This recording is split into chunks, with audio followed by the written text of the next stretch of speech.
أعوذ بالله من الشيطان الرجيم بسم الله الرحمن الرحيم.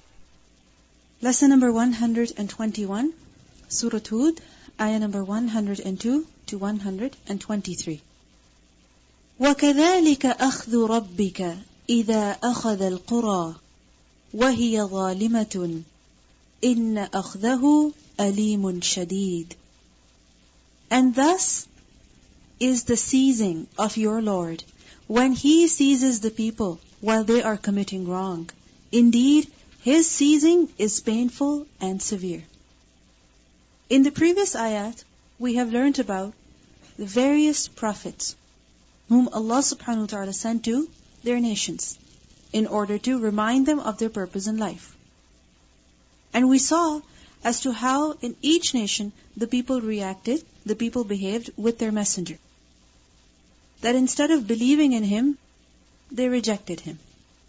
Instead of respecting him, they mocked at him. They made fun of him. Instead of considering him to be someone who was sincere to them, they doubted their sincerity. And at the end, what happened? Allah subhanahu wa ta'ala separated those people who believed in the messengers and those people who did not. The punishment of Allah descended upon who? Those people who did not believe. So over here, Allah subhanahu wa ta'ala says that وَكَذَلِكَ, and likewise, meaning in the same way that the previous people were seized, they were punished for their wrongdoing. And what was their wrongdoing? Their zulm was the crimes that they were committing, at the top of which was shirk. And it wasn't just shirk that they were committing, but each nation, as we learned, had a particular crime that was very rampant in that society. And this zulm also includes their injustice towards the messenger who was sent to them. So in the same way that the previous people were punished, أَخْذُ رَبِّكَ, this is how your Lord seizes people. The word أخذ is from the root letters Hamza, Kha, Dal. And أخذ is to take something. أخذ is a noun, to take, to seize, to catch. Over here it gives the meaning of seizing with punishment. This is how your Lord seizes with punishment. That إِذَا أَخَذَ الْقُرَى, when He seizes the towns, وَهِيَ ظَالِمَةٌ, while it is wrongdoing. Al-Qura is a plural of qarya. And qarya is used for a town, a habitation. Basically, it is used for a population. Because remember, the word literally means to gather together, to collect together. And from this qura, qarya is used for a population, no matter how big or small it may be. No matter how big or small it may be. Whether it is a few hundred people, or even less than that, or a few thousand people, whatever their number is. But the fact is that qarya means that people are living together. So when Allah sees the people of the towns, وَهِيَ ظَالِمَةٌ, while it was wrongdoing. Meaning Allah punished them while they were doing some kind of zulm. And inna akhdahu, indeed His seizing with punishment is alimun, it is painful, most excruciating, and it is also shadeed, very severe. What do we see in this ayah? That Allah subhanahu wa ta'ala gives respite to the people when they're doing zulm until a certain point in time. He does not catch them immediately. He does not punish the people immediately. What happens? When people are doing zulm, they are warned. They are informed about the wrong actions that they are doing. Allah subhanahu wa ta'ala sends messengers, warners. And when the messengers come, they give warning to the people if they do not believe. So Allah gives respite to the one who does zulm. He does not catch, He does not punish immediately. He gives chances until a certain time, and then He seizes with the punishment. And the punishment with which Allah subhanahu wa ta'ala seizes people, it is severe, incomparable, unescapable. As we learned, muhit. It is one that encompasses. And over here it is alim, painful. It cannot be compared with any kind of punishment. And it is shadeed, very severe, that it destroys the entire nation. It destroys the entire people. That minha qa'imun wa hasid. They have been completely removed from the surface of the earth. Alimun shadeed. The Prophet ﷺ said that verily Allah gives respite to a wrongdoer until He seizes him and he cannot escape him. Allah gives respite to who? To the wrongdoer for some time. Until when Allah finally seizes the person, then the person cannot escape at all. And this is what we see, that the previous people, they were given time. They were given time. They were given warnings. But when they did not change, eventually what happened? Their time expired. And in this is a lesson for us as well. That all of us have been given time. And in this time, what are we supposed to do? Turn to Allah. Istaghfiru wa tubu. Turn to Him. Change your ways. Improve yourself. And if we don't, then sooner or later our time is going to expire. Inna fi dhalika, indeed in that. In what? In the mention of the previous nations, in the mention of the perished nations. Inna fi dhalika, indeed in that, in the way they were punished, in the way they were warned, in the crimes that they committed, in the way they were dealt with, there is la'ayah, surely a sign. A sign for who? For everyone? No, everyone is not going to take a lesson. There are only some people who are going to go and take a lesson from this. Because we see that there are so many historical places which have been discovered and people have spent years and years doing archaeological studies trying to figure out what happened to those people. And they will discover many things, but they will not take a lesson from that. They will not take this lesson in particular. So who takes a lesson from this? Liman, for who? Khafa, he fears adab al-akhirah, the punishment of the hereafter. The person who fears the punishment of the hereafter is the one who will take a lesson from the stories of the perished nations. Only he will take a lesson. Now the question is, what is that lesson? As we discussed earlier in the previous ayah, that lesson is that everyone's time is going to expire at some point. And we have to see what are we doing right now. Because this life has been given to us for some time. It's not with us forever. And what is being observed is how do we behave? What do we do? Do we turn to Allah? Do we worship Him alone? Do we obey Him? Or do we do injustice against others? This time is limited. And also, another lesson that can be learned from the incidents of the perished nations is that Allah subhanahu wa ta'ala gives victory to who? Gives success to who? Those people who are obedient to Him. Eventually, in the long run, it is those who are successful. Because a person might think that if he disobeys Allah, he will enjoy some benefits in this dunya. He will become very cool, people will praise him, people will like him, people will be impressed by him. This is what he thinks.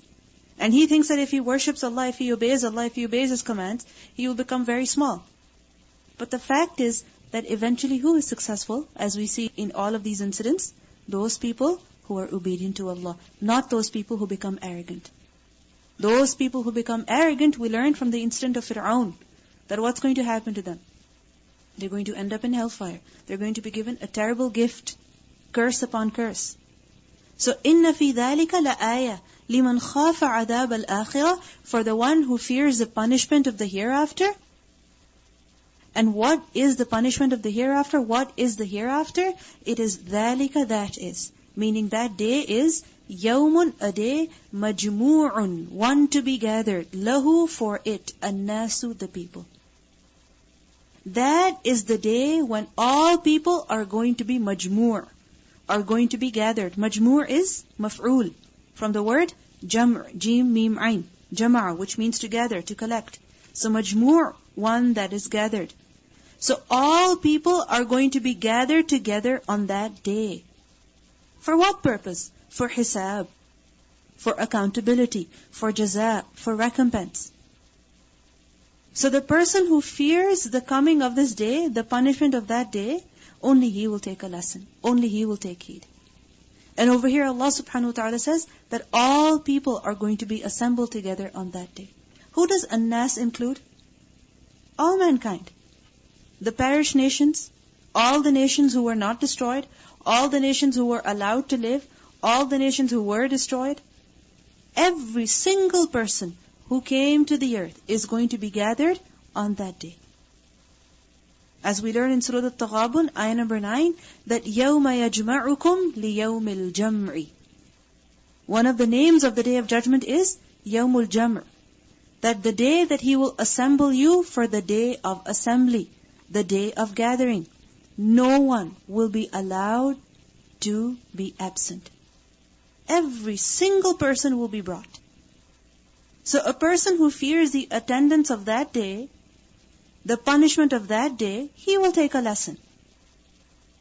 وَذَلِكَ, and that is يَوْمٌ, a day, mashhud, one to be witnessed. Mashhud again is maf'ul, from the root letters sheen, ha, dal, shuhud, shahada, which means to witness something, to observe something, to be present somewhere.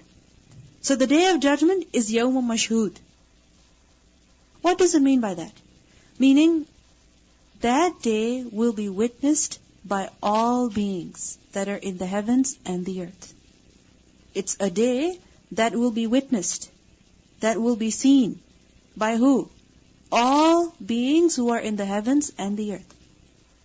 The righteous and the sinful. The obedient and the disobedient. Every single creature will witness that day. No one will be allowed to remain absent. وَذَلِكَ يَوْمُ مَشْهُودٍ. And the fact that the Day of Judgment has been described as يَوْمُ مَشْهُودٍ, what does that show? That this day is a great day. The angels will be present. The messengers will be present. The people will be present. All the creation will be present. The human, the jinn, wild beasts. All types of creatures will be present that day. And then what's going to happen? Allah subhanahu wa ta'ala is going to decide between people. Then He is going to give recompense to each and every person. He is going to give recompense to who? To every person, the recompense that he deserves. So a person who fears that day, he will take a lesson. He will realize that my life is temporary. My life is going to come to an end. This dunya is not the place of recompense. Where is recompense? In the hereafter. A person who realizes that I am here for a test, he will take a lesson. And he will do something in the life that he has been given. He will not waste it away. He will not waste it away in pursuing useless things, in pursuing transitory things. Rather, he has a higher purpose. So such a person will take a lesson. وَمَا نُؤَخِّرُهُ, and we do not defer it. Meaning we do not defer the coming of the Day of Judgment. نُؤَخِّرُ, from the root letters, hamza, kha, ra. أَخَّرَ يُؤَخِّرُ تَأْخِير, which is to defer something, to delay something, to postpone something. So we're not postponing the Day of Judgment, illa except لِأَجَلٍ, for a time that is ma'dood, that is limited. We're only deferring it for a limited term. For a limited term. Ajal, as you know, means a specific point in time, and it also means a time period, a term. And the word ma'dood is from the root letters Ain, Dal, Dal, Adad. What does Adad mean? Number. So ma'dood is that which is countable. That which can be counted. Ma'dood, maf'ul. So ma'dood is, if something can be counted, what does it mean? It is limited in number. Right? It is limited in number. If something cannot be counted, what does it show? It's unlimited. So we're only deferring the Day of Judgment for a limited term. What does it mean by this ayah? That for some people, the punishment came upon them when? In this dunya. And they will also be punished where? In the hereafter. Like we saw the people of Nuh, the people of Ad, the people of Thamud, all of these nations were destroyed. The punishment came upon them where? In this dunya. However, the punishment will also come to them where? In the hereafter. Like for example, about Fir'aun, what did we learn? That يَقْدُمُ قَوْمَهُ يَوْمَ الْقِيَامَةِ فَأَوْرَدَهُمُ النَّارِ. So the punishment came upon some people in this dunya, and it will also be upon them in the hereafter. But for some wrongdoers, what happens? The punishment is deferred. They're not punished in this dunya. Like for example, we learned about the people of Lut alayhi salam. They were punished for their crime in the dunya.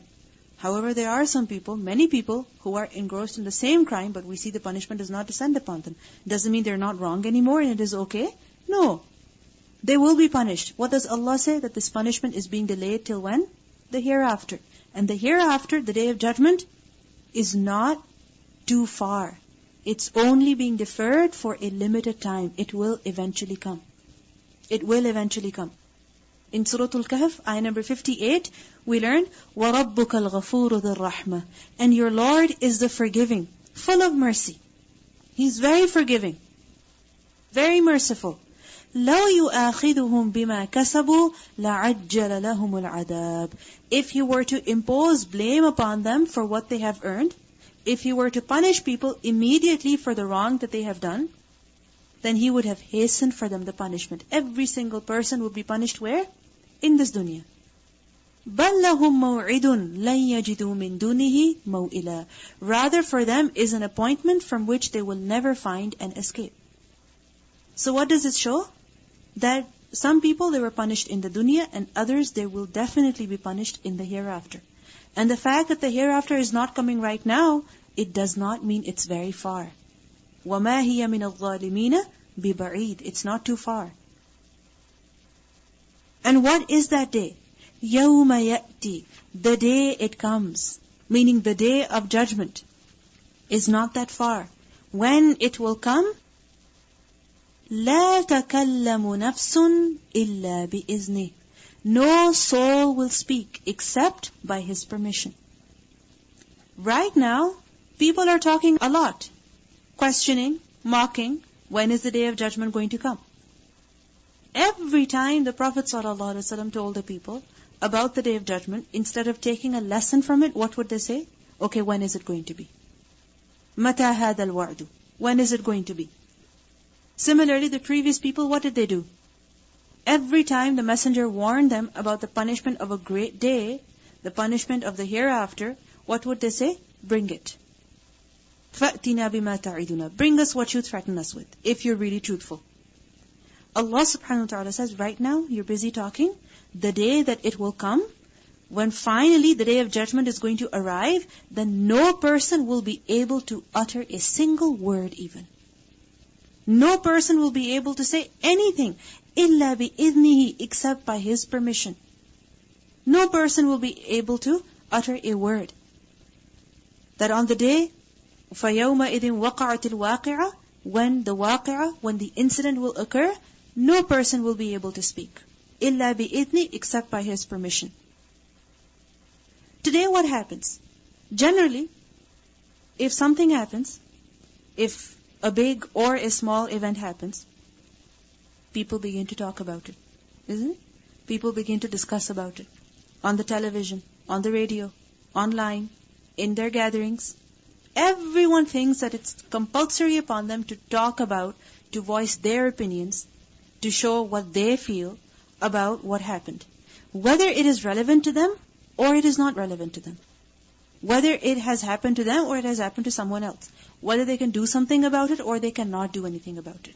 Because people love to talk. People love to pass comments. But the fact is that the Day of Judgment is the greatest event. It's the greatest event that will ever occur. But no one will be able to talk at that time. No one will be able to comment then. No one will be able to express their views, their opinions, or have a discussion, have a panel who is discussing the events of that day. No one will be able to do that. Because the fear, the terror of that day is going to overpower everyone. You know, when people are overcome by fear, they're unable to speak. And this is what's going to happen to every single person on the Day of Judgment. So severe is that day. So great is that day. Why are we being told about this? So that we can prepare for that day. Do something. So that when you're not able to talk, when you will not be able to utter, at least your deeds will show that you have done something. يَوْمَ يَأْتِي لَا تَكَلَّمُ نَفْسٌ إِلَّا بِإِذْنِهِ. No person will be able to speak on that day. We learn in the Quran that وَخَشَعَتِ الْأَصْوَاتُ لِلرَّحْمَنِ, that all voices will be humbled. All voices will be humbled for the most merciful. No one will be able to speak. In Surah Taha, ayah 108, the same ayah that I mentioned to you, it begins as يَوْمَئِذٍ يَتَّبِعُونَ الدَّاعِيَ لَا عِوَجَ لَهُ. That day, everyone will follow the call of the caller with no deviation therefrom. That when the trumpet will be blown, every person is going to follow. Without running here or there, without resisting. Everyone is going to go. وَخَشَعَتِ الْأَصْوَاتُ لِلرَّحْمَنِ, and all voices will be stilled before the most merciful. فَلَا تَسْمَعُ إِلَّا هَمْسًا. So you will not hear except a whisper of footsteps. You will not hear except what? A whisper of footsteps. No one will speak because of the fear of that day. So if a person does not take a lesson from the incidents that occur in this world, thinking that they're irrelevant to him, thinking that he does not need to worry, that it has not happened to him, then he will certainly have to face that day. And that day, every person will be overcome with fear. When big events happen in this dunya, when disasters happen, when people are, on mass scale, they perish, they are killed, they are destroyed by a natural disaster or something like that, we must take a lesson from it, that this life is temporary and we have to do something in it. We cannot waste this time. And if we don't, that day is coming, which we will have to witness. Today, what do we think? Oh, it didn't happen to me. I'm living in Canada and we're perfectly fine. There's no threat. We don't have any enemies. No one can say anything to us. This is what many people think. And we don't live in such an area where there could be potential earthquakes or disasters or floods, etc., etc. This is what we think. We don't need to fear anything at all. But did the people who are suffering from calamities today, did they expect these calamities upon them? No. So when we see such things happening, instead of turning a blind eye to it, what do we need to do? We need to take a lesson. That today it's them, perhaps tomorrow it might be us. We need to do something before our time expires. Because eventually every person has to leave this world. Every person is going to face the day of judgment. And this life has been given to us so that we prepare for that day. Not so that we waste this life talking away. We learn in Surah An-Naba, ayah number 38, that لَا يَتَكَلَّمُونَ إِلَّا مَنْ أَذِنَ لَهُ الرَّحْمَنُ وَقَالَ صَوَابًا. They will not speak except him whom the most gracious, meaning Ar-Rahman, he allows to speak, and he will speak what is right. No one will be allowed to speak, because over here the ayah says, إِلَّا بِإِذْنِ, except by his permission. And anyone who will be allowed to speak, he must say that which is right. He must say that which is correct, not something that is wrong. And this, according to some, is an indication to intercession. That intercession will not take place except by whose permission? The permission of Allah subhanahu wa ta'ala. We learn from a hadith that is recorded in both Bukhari and Muslim, where the Prophet ﷺ said that no one will speak on the day of judgment except the messengers. No one will be able to speak on that day except who? The messengers. And the call of the messengers will be, what will they say? Allahumma sallim, sallim. That, oh Allah, save us, save us. This is what the messengers are going to say. What does it show to us? What does it show to us? The greatness of that day, the enormity of that day, the seriousness of that day. That how severe is that day? And what are we doing in order to prepare for it? The day when the messengers will be overcome by fear. That they will not be able to say anything beyond Allahumma sallim, sallim. This is all that they will say. Then Allah subhanahu wa ta'ala says, فَمِنْهُمْ, so from them, meaning from the creation, there will be shaqiyyun wa sa'id. There will be some people who are going to be shaqi, and others who are going to be sa'id. Who is shaqi? Shaqi is from the root letters Sheen, Qaf, Waw, from the word shaqawa. And shaqawa is to be unhappy, to be unlucky, to be deprived of all good, to be miserable. So shaqi is one who is miserable, one who is deprived of all good, one who is unhappy, unlucky, wretched. فَمِنْهُمْ شَقِيٌّ. So from the people, there will be some who are shaqi and others who will be sa'id. Sa'id is from the root letters Sin, Ain, Dal, from the word sa'ada. And sa'ada is the opposite of shaqawa. Sa'ada is the opposite of shaqawa. What does sa'ada mean? Sa'ada means to be lucky, to be happy, to be given a lot of good. A person who is happy, who is successful, who is fortunate. So some people will be sa'id, they will be fortunate, they will be lucky, they will be happy. Why will some people be unlucky that day, miserable that day, and some people will be lucky and fortunate that day? Why? Because of what they have done in the dunya. Because of how they have lived their lives in the world. That those people who wasted their lives, they will be miserable on that day. And those people who did something in their lives, who did something productive, they will be sa'id, they will be happy. They will be lucky upon receiving the fruit of their effort, upon achieving success, upon being given reward. So it's not that a person will be unlucky because Allah has destined him to be unlucky and he doesn't have any choice with regards to that. Or a person will be, lucky because Allah subhanahu wa ta'ala has forced him to become lucky. No. It's because a person has done something as well. According to how a person has lived, that is how his end is going to be in the hereafter. We learn in the Quran that فَرِيقٌ فِي الْجَنَّةِ, a group will be in Jannah, وَفَرِيقٌ فِي السَّعِيرِ, and another group will be where? In the hellfire. So the group of people that is going to be sa'id, successful, fortunate, where will they be? Fil Jannah. And the group of people who are shaqi, where will they be? Fis sa'id.